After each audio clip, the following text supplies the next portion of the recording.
what's up, everyone? It's Rudy from Drinks and a Movie Podcast. Happy holidays. We're here. It's one of the best times of the year, and I'm going to share with you a few recommendations for some holiday pours to share with friends and family this season. Okay, so first up, and what I'm sipping in my glass right now, I was lucky to get this. This is the Pursuit United Double Oaked Bourbon. I don't know if you listen to Bourbon Pursuit, it's like the kind of end-all be-all podcast on the subject of bourbon. And they started their own brand doing this whiskey, and I finally managed to grab this when I was in Owensboro, Kentucky last summer. So this is their Double Oak coming in at a 108 proof. I really can't wait to try more of their expressions. It's really good. I know they just came out with the Double Oak Rye that I really need to get. It's pretty sweet, you know, it's like got some punch, but like it's strong with the caramel and the butterscotch, which is nice. So I think it's a really great, nice pour to share with some friends, with some family, you know, if you've got a fireplace to have it, you know, there after dinner, watching a movie and all that good stuff. Yeah, it's an exceptional bourbon, and I can't wait to try some of their other products. Up next, I've got a bit of a 2-for-1 for you. I was gonna go just Nelson Brothers Sherry Cask. I've been digging on this one a lot. I've had it in a couple different podcast episodes recently. I really enjoy this one. I did a blind tasting of like a bunch of their cask finishes, and this one came out on top. This one comes in at 100 proof. It's not too sweet, you know, it just sits in like a perfect little zone. It is like a great fall, you know, Halloween season, Thanksgiving season, Christmas season pour. And kind of the honorable mention to go with this one is the Calvados cask finish. You know, Calvados apple brandy, I believe. This is a good one. I was drinking this a little bit. I thought I had more. I'm going to be diving into this bottle a little more in the next couple weeks here. So if you can find this one, it's another good one. This is at 106.8 proof. I know I'm from Los Angeles, so this one, there's a new Total Wine in Hollywood that definitely is carrying this right now. Other than that, I've only seen it at High Times Wine Cellars in Costa Mesa, so you can go check it out there. This one, I don't think it's in California. I haven't seen it. So, you know, that's why it's an honorable mention. If you're in Tennessee, near Nashville, and you can go to the distillery and get it, then. I've got another 2, and that is Elijah Craig Private Barrels. This particular one is a 9-year-old from Canyon City Liquor in Azusa. They still have plenty of these left. I really like it. I think this is my second bottle I've had of it, of their particular pick. This one's coming in at 125.7 proof.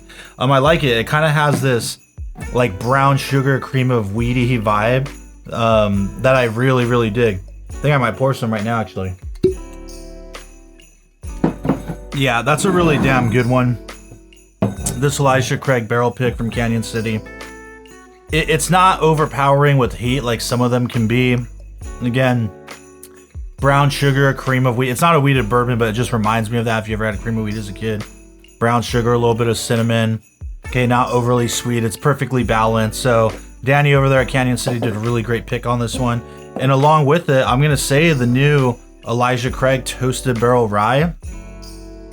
I'm honestly not a fan of their typical rye or their toasted bourbon, but the toasted rye I actually really enjoy, and I'm probably going to finish this bottle within the next couple weeks here.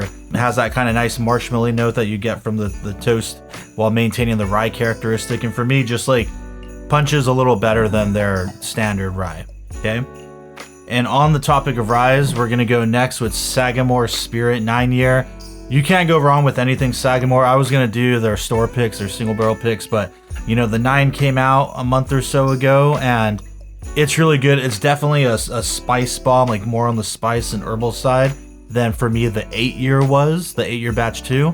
But it's good, definitely worth getting. I noticed that a lot of the Total Wines have like started getting these in now, at least around the LA area. 112.6 proof.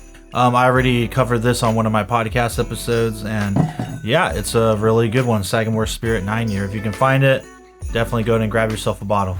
Now, a little bonus here that I don't talk about too much, but I've recently kind of gotten into this brand, is Salvador's Mezcal. So if you are maybe more into tequila mezcal and not so much the bourbon and rye, if you haven't tried this, well, it's kind of dusty. It's definitely worth the shot. I went to a tasting recently.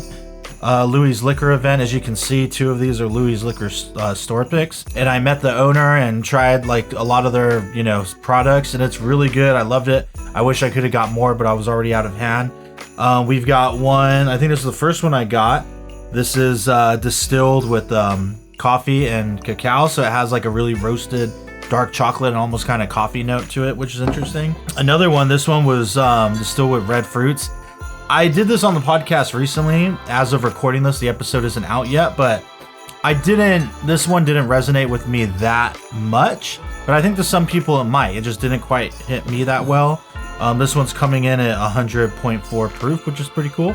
And this one I fell in love with. I haven't opened it. I just bought this one. I don't even quite know how to pronounce it, but this one was a heavy hitter at this tasting. I had to have it. I guess this one was actually pretty limited.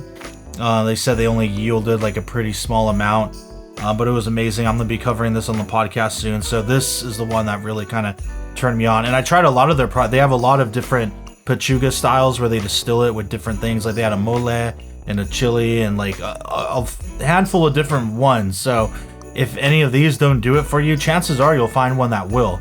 And the owner of Salvador's that was like talking to me about it and everything was super friendly, very knowledgeable. So I definitely got to try more. And this one is coming in at, what is it, 114, 57.5% ABV, 115 proof. So yeah, this is a hitter for me.